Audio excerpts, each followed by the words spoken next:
Evansons. Sky here. And Cass. And this is our review for Simian Says. Says. And this was a really, really good episode compared to The Purge. I'm, in a way, like, I'm glad they opened with The Purge, but then... Because that introduces the arc. But... I'm glad they opened with The Purge because it led up to something bigger. I would have been really disappointed if they started out with something big or something. And then The Purge. Yeah, this was a good episode. The Purge was just bad, like... Overall. Just overall bad. I didn't This like it. was hilarious. I mean, between... I love this episode. I don't... This is right up there with Con of Wrath. So let's start out with bringing in Eunice for this episode. Usually I would hate her. I liked the way they brought her in, though. Usually I would hate her because she's Eunice. But this actually opening it with her finding an issue with the DNA, that was a good idea.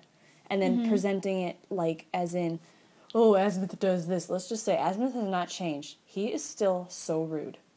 I don't like Azimuth. He's kind of like... I never liked him. But I love how he's still mean to Eunice, too. So he must be mean to just everyone, honestly. Ben should stop feeling really, But he just really... especially hates Ben, because Ben's Ben. Because Ben's stupid. Yeah. But he doesn't seem to like Eunice much either. So, I mean, whatever. But she was really good in this episode. Still annoying. And I liked the way she appeared. I'm still not a big fan of her powers overall. But, I mean, we deal. Next up... Well, we already said that. Simian's timing. This was funny. But what I find hysterical was the fact that... Did anyone else notice that what specific planet, I think Gwen pointed out? Luoda. Do you know where Luoda is?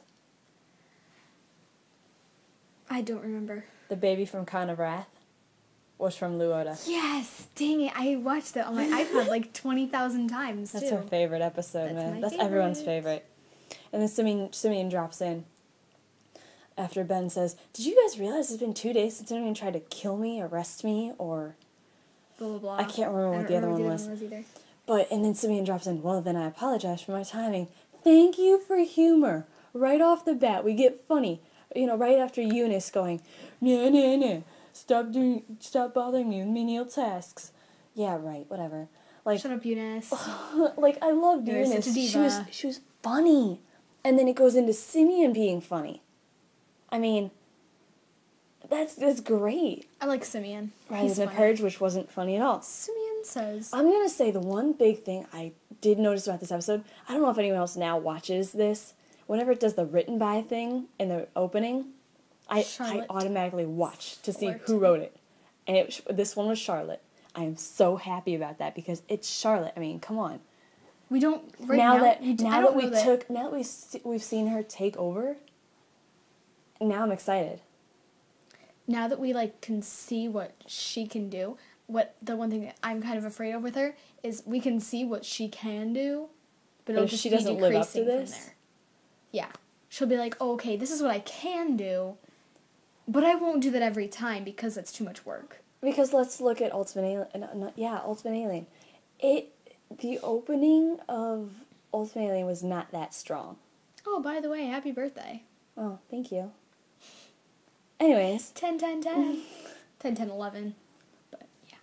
It was 10, 10, 10 last year. Either way, another cool thing that I liked about Eunice in this episode, I cannot get over how she did Eunice in this episode. This was great. Eunice was brilliant for this one. Between the parallel interference, because they were both right next to each other and both were sending streaming back to Primus, it didn't work. That was funny, because remember the opening of Ben 10 Returns? I didn't see that one. You haven't seen it? I have to show it to you then. Ben's like, it's hero time, slams the hand on the watch. It doesn't work. It's hero time. Ben, watch. It just never seems to work. I wish that they would do that again. That was the greatest ongoing joke from the first season. I don't like that. From the first series. I don't like that. You're not a real fan. I'm sorry for that. You're so not a real fan. I'm sorry. I just don't like that because it's kind of like, okay, everyone can kind of see that coming at one point or another. Well, it's funny. It bothers me. It's classic. But the parallel interference kept Ben's Ultimatrix from working. Can I just say, I loved the baby arachnid chimp. That was so cute. And I actually taught you a new word. Huh. The arachna or arachne means spider, which I don't know how you didn't figure that out. I knew that. Well, no, you didn't, because we were sitting down and you were like, whatever. I taught you that because I remember that. No, you didn't. Yeah, I did. And you were like, oh, really? I'm like, yeah, it's Greek because of the Greek god Arachne. Be quiet. Don't make me feel stupid. Another thing about the Eels Matrix was that no DNA repair function. That was the biggest deal in Alien Force. Mm-hmm. Alien Force was so vital to have the DNA repair function, or else the entire hybrid war would have been, killing everything in the universe, which kind of would have sucked. And now that function's not on there, we have a problem. Well, yeah, I would think so. Anyway. Gwevin. The Gwevin in this episode. The Gwevin that was so cute. That was cute. It was, when Kevin sends Gwen to the ship to help Eunice, and she goes, just call me if you need me, and he goes, I'll cry like a little baby. Which is kind of creepy. It was a little weird. It was a little awkward. But I mean, and then when they get in the ship, Eunice goes, you got a good one on your hands there? And she goes, when it comes to saving to life or death issues, yeah, still working on the day-to-day. Which is so true. But aren't they all just working on the day-to-day? Kind of, yeah. Ben and Julie can't get it right. Gwen and Kevin can't get it right. Either way. Oh, speaking of Benley. Ben is cheating on Julie. Again. Of course. How did we not see that one coming? Oh my gosh. Well, we did, because, it happened again. Yeah. Between Nocturne and Eunice and Elena. And I'm not going to refer back to Kai, even though she's one of my favorites. Julie is so neglected. I don't really feel bad for her, though. I don't either. She's controlling and... She's annoying. She's very controlling and like, me. Oh, I have to say the best part of the episode. You have not heard the last of... I can't remember his name. The froggy guy? No, the other guy. The giant chimp. He's No, he's not. Anyways, you have not heard the last of this guy's name that I cannot remember. And then this giant crocodile thing comes up and just eats him.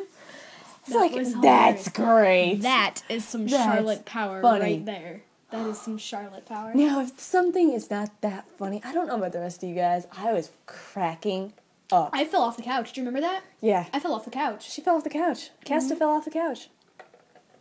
Oh my, that was great. I had to rewind it to watch it again. We watched just that to make sure just to make sure it actually happened. I was still on the floor. All right.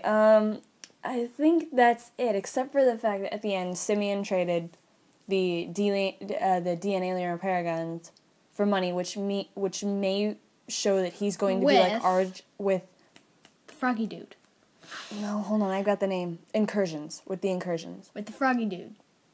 Whatever you want to call him, that's good. No, but he may become like Arjit in the Vreedles. He may be an ongoing. I like Simian, but I like Simian. I like him more than Arjit. Arjit's just terrible. He's annoying. Simian is epic. All right, so that's our review. This was one of the greatest episodes of all time. I love it. I can't believe we don't have more to say about this. It is so awesome. We cannot put it into words. Watch it a billion times over again, or else you won't get the full impact of how awesome it is. It radiates awesome. 4 times. So anyways, Sky and Cass signing off. Bye-bye.